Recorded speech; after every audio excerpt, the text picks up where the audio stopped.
Hello, Maria. Hello, can you hear me?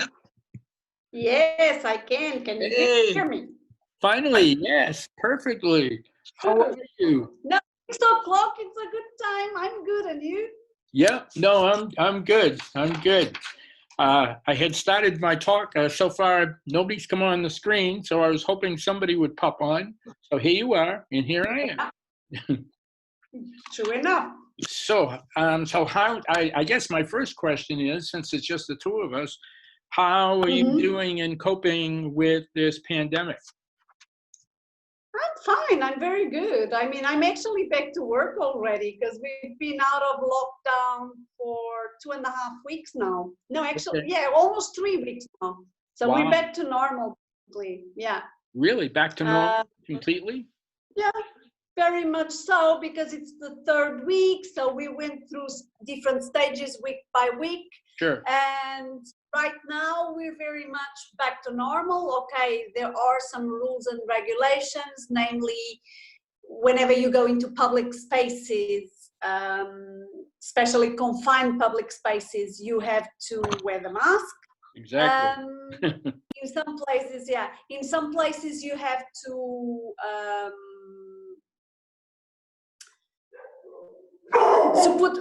put some jelly. Just give me a second, because I have. This is perfect for our talk.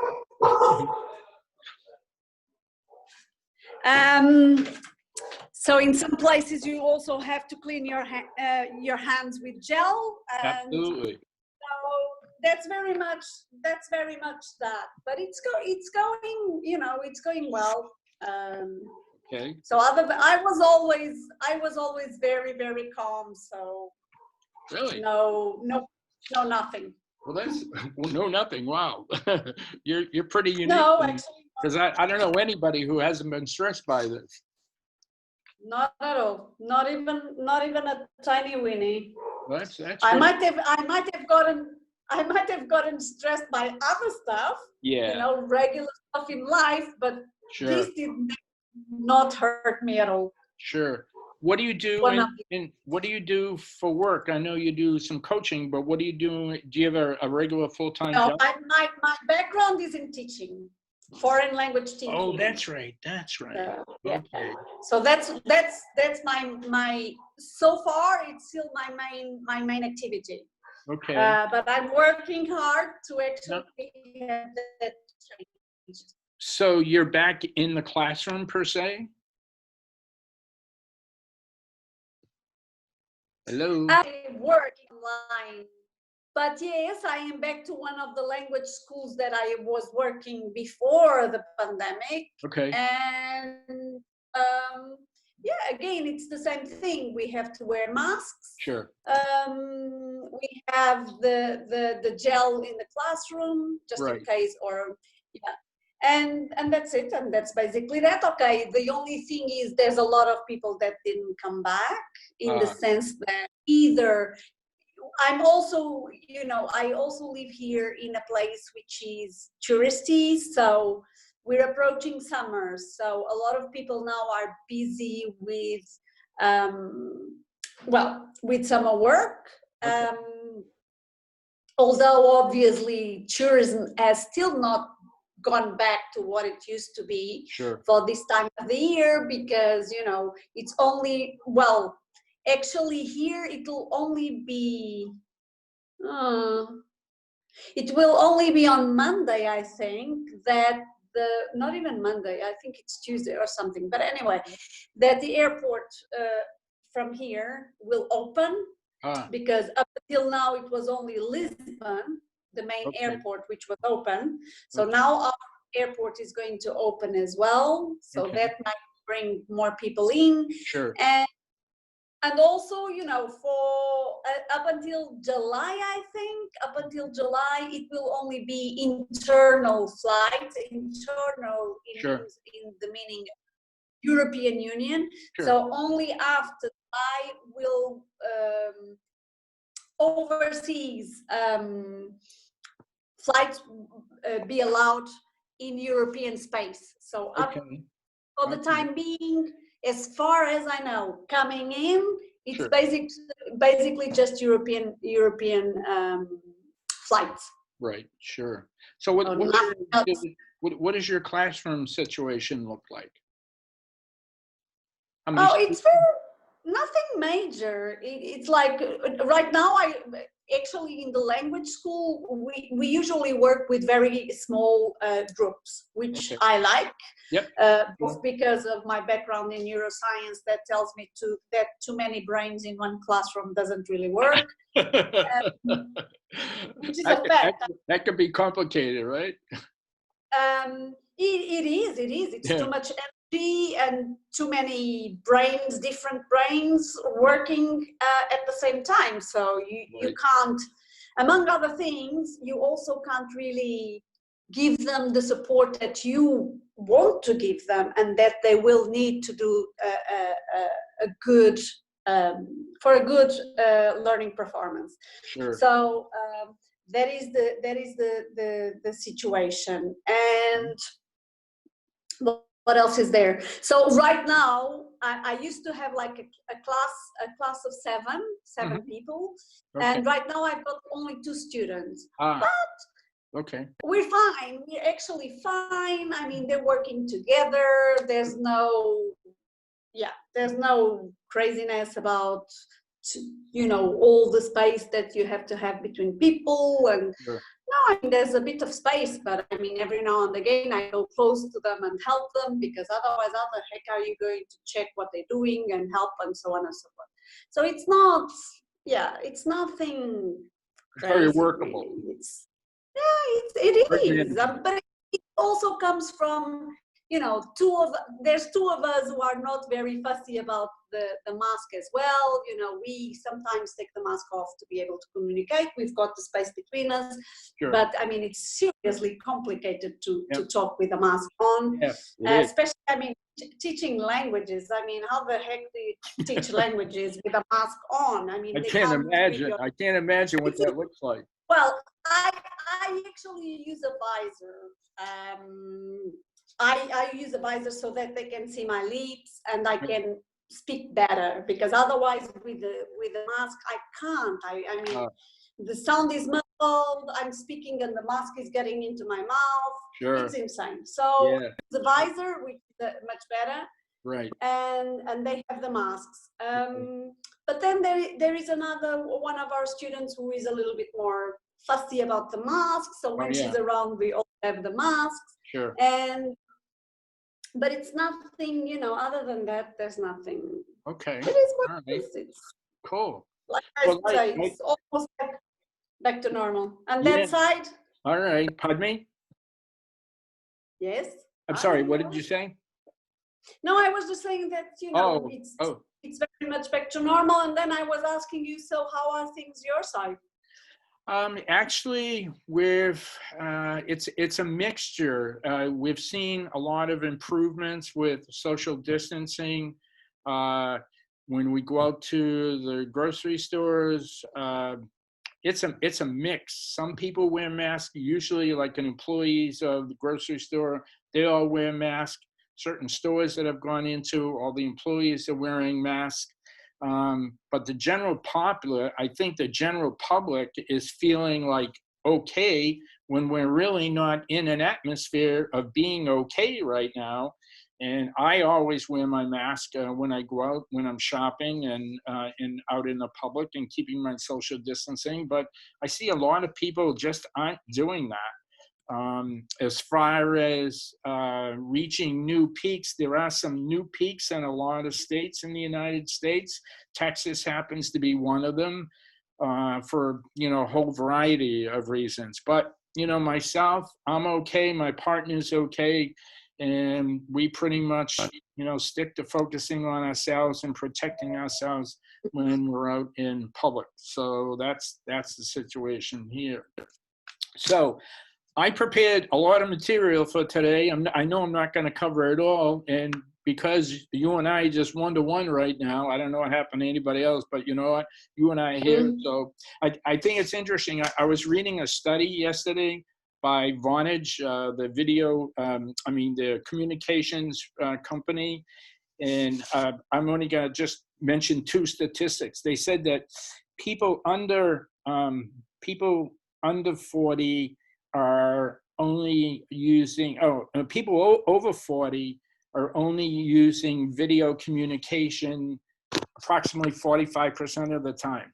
People under 40, the younger crowd, almost 60%, 65% are using video conferencing and video communication now. So I thought that was interesting to take a look at. Just briefly. Do you mind if I cover a couple of things about? No, not at all. Today's about mindfulness. Even though it's about mindfulness, I love to go into Gallup.com because they have so many studies in there, so many polls in there, and so many great articles. So I was reading this article just this morning, actually, and it's called "Maintain and Strengthen Your Culture in Times of Disruption." And I thought, what a perfect time for that article. And it was written April 13th, 2020 by Nate Dvorak and Natasha Jamal. And I'm just going to do the summary part that I wrote up. And it says, beyond a motivating mission, Gallup's global research has revealed 4 universal needs of followers. And, as I was reading this article and I was thinking about, well, maybe this doesn't just apply to followers because maybe it can apply to leaders too. But anyways, those four basic needs are hope. We all need hope in this kind of a situation, excitement about a better future, trust. We want to believe that who we connect with, is reliable with our actions and others' actions, and compassion, having an understanding of not only how others feel, what's on their mind, knowing that people are listening. And the last need is stability throughout this whole situation. They say in reference to workplaces and businesses, employees want to know some things that are going to be consistent even with times of immense change. So that was basically the summary of the article. Any comments, questions? No, not at all. I'm used to looking at it from the NLI point of view because that's what I did in terms of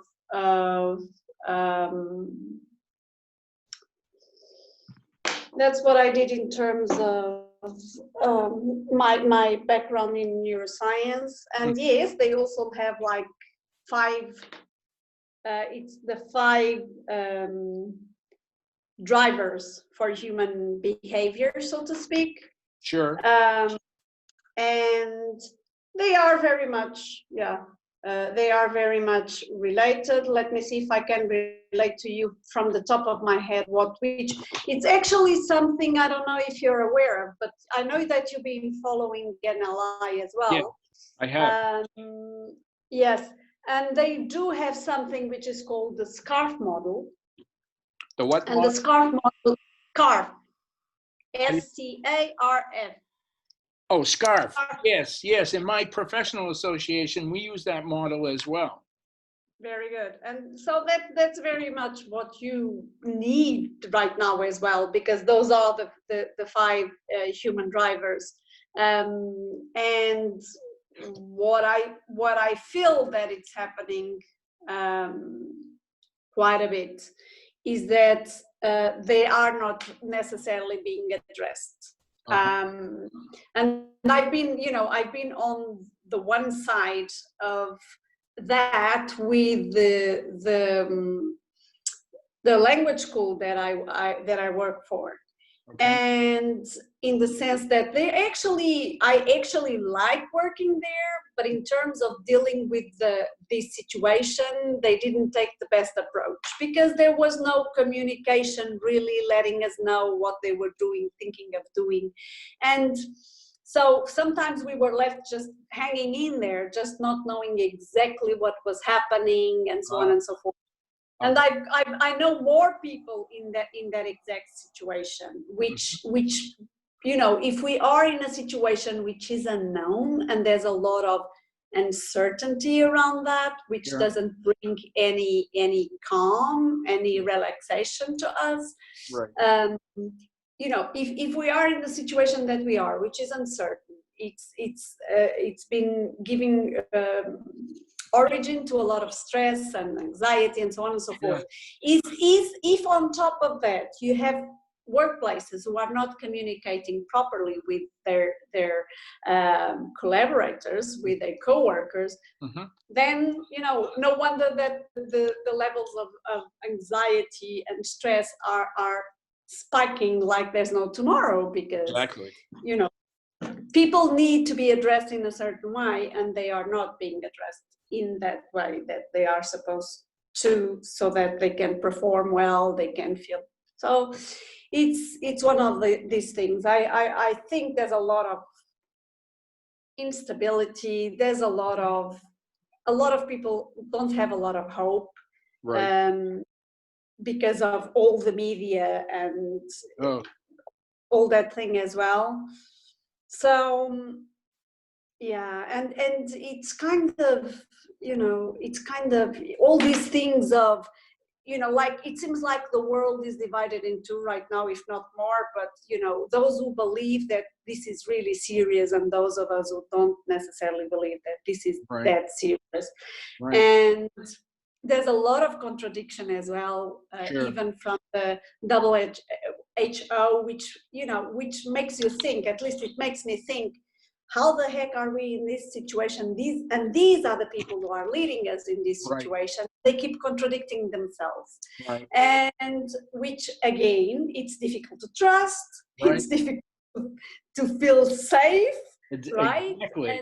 And you know, and that has to do with what I was just saying, that people need to have consistency, and there is so much communication with the government and the media, and the media goes to the far right, and some go to the far left.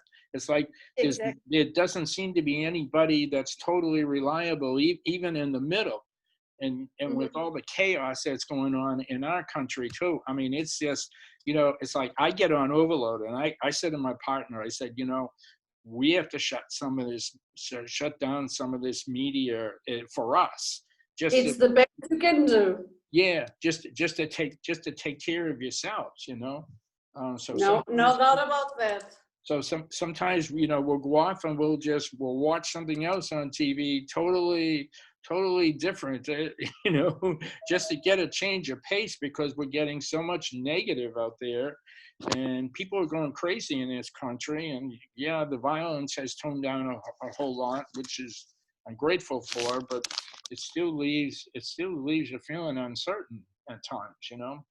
So in terms of distractions, you know, I was thinking about, you know, I was reading an article where it talked about, you know, there are those internal distractions, you know, our physiological needs, our emotional needs, and then externally, as we know, you know, one of the major externals is technology, you know, from whatever level, whether it's emails, texts, phone calls, you know, and I got to thinking about this a little bit, and, you know, where was I back in the, you know, I'm a little older than you are, I can assume that, you know, I remember the day we didn't have cell phones, you know, so like we didn't have to be distracted. I mean, I remember when, you know, when I first had a cell phone, and I remember coming home from work one night, and I was having a conversation with my partner, and she was in Texas, I was in Rhode Island, and I must have been chatting for like almost a solid 20, 30 minutes, and then only to discover that I had gone through a dead zone. I was just talking to myself. You know?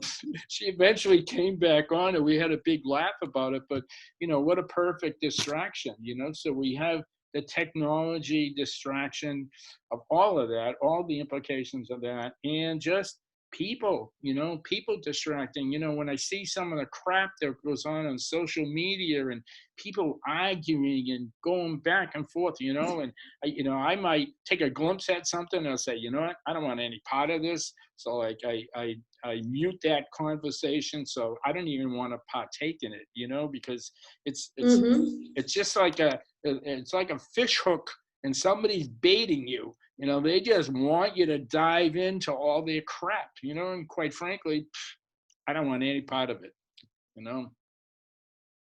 True.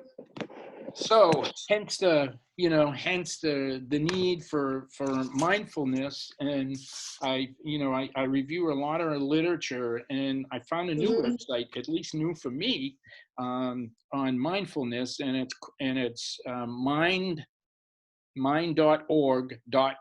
So it's from the UK, which is really cool. I love our friends across the pond, because every once in a while I see something that's really inspiring.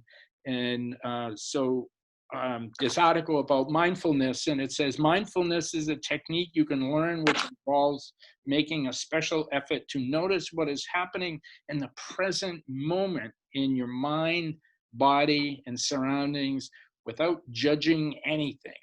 It has, of course, we all know that it has its roots in Buddhism and meditation, but you don't have to be spiritual or have any particular set of beliefs. And just to try it, and before I came on to do this video today, I was listening to the Dalai Lama, and he's a wonderful power of inspiration, because he says to people, he says, try it for 2 seconds.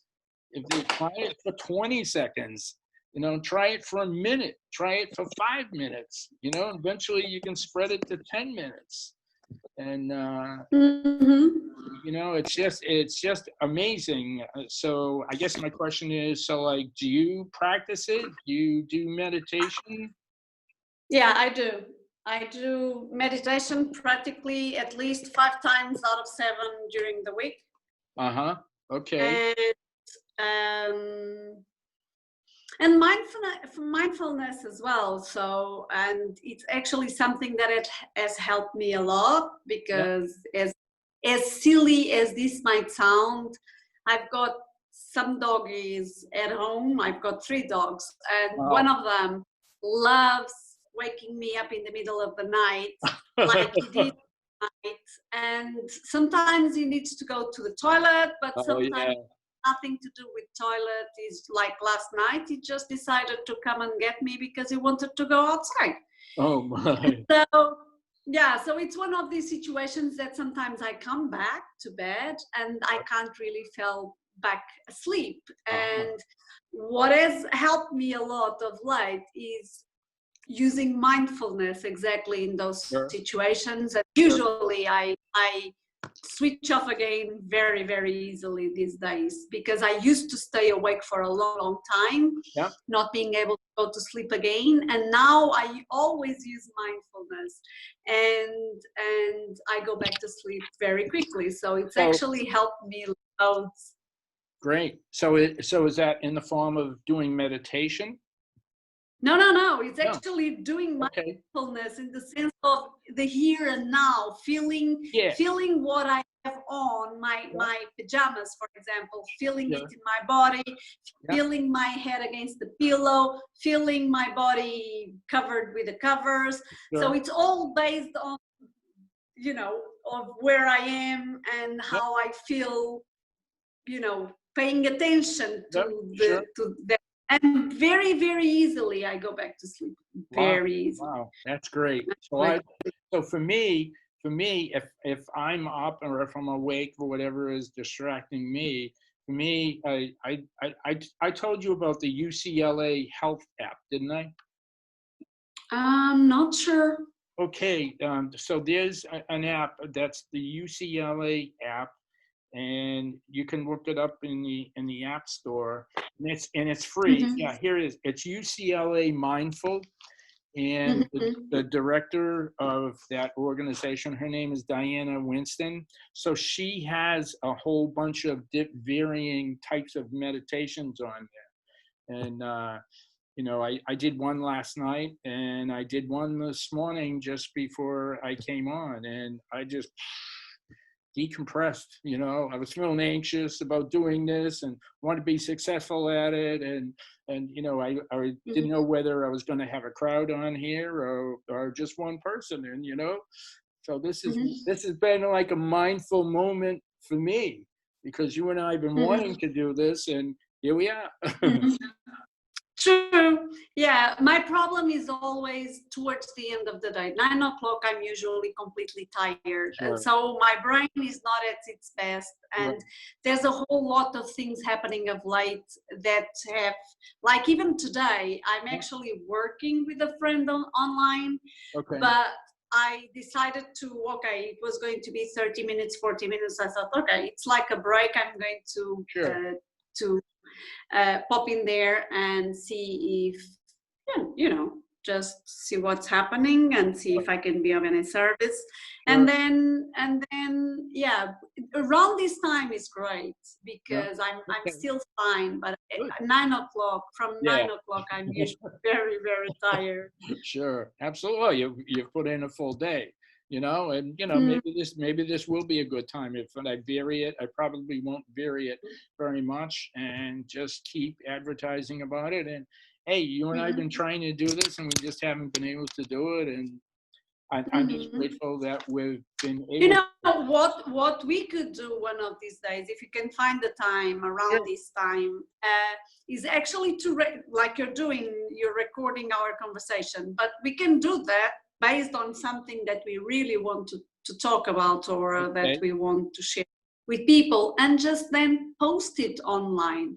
Rather than bringing people here, we bring whatever we're doing to the people. And that might be a starter, because if they can see value in what we're doing, exactly, I suppose that in the future they will join us gladly, because they can see the point of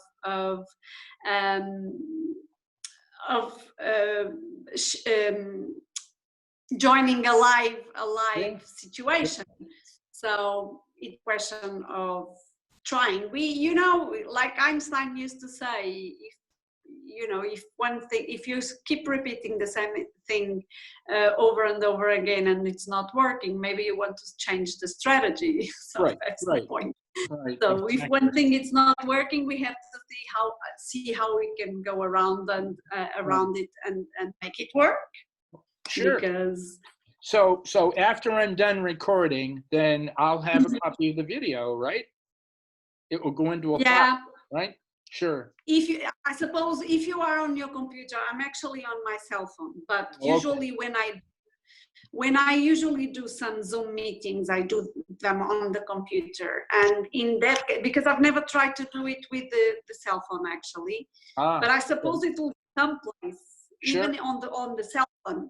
The recording has to go someplace. Sure. But on the computer, it's very easy. Once you in meeting, it starts uploading the video, and then you can use it. And then you know, it's a video, like any video. So once I end it, it will go into a file then? It will upload to your desktop. When it's ready. When it's ready, you'll see, because it's going to create. It's going to create a file. It's not really in a folder. Yep. And but it's going to create the video. Sure. An audio. Right. Create video, an audio, and something else that I can't quite remember right now. But it's something else which comes with it as well. Usually it's three things in one. I think the other thing is a chat. If somebody's in the chat screen, like I it might be. I think yesterday, and I got a copy of the whole chat because I saved it. I think so. Great. Okay. So, well, how about this for a plan then? How about you come up with some suggestions for things to talk about, and we can plan on doing. You know, I like this week already. I did actually a live on someone's page, a coach, also in the States, I did a live on her page. She has a page about holistic something. Okay. Holistic health. Okay. I think, yeah, I think it's holistic health for holistic health professionals. That's it. Okay. All right. And I went there to talk about stress. And in the midst of what I was sharing, I was actually sharing also tools to deal with stress. Yep. So rather than actually just, talking in the sense of sharing with people information, which is something that they can get online if they want to. Sure. I was sharing something, but I always from the point of view of sharing tools as well. Right. So that's basically what I did. It had to be very fast because I only had like 15 minutes to do it. I was asked to do it in 15 minutes. Sure. I think I kind of did 20, but that's exactly because I gave people quite a bit of tools. Sure. So that they could use. And so I don't know if you want to do something about stress or if you want to do something about, well, I don't know. Let's think about it.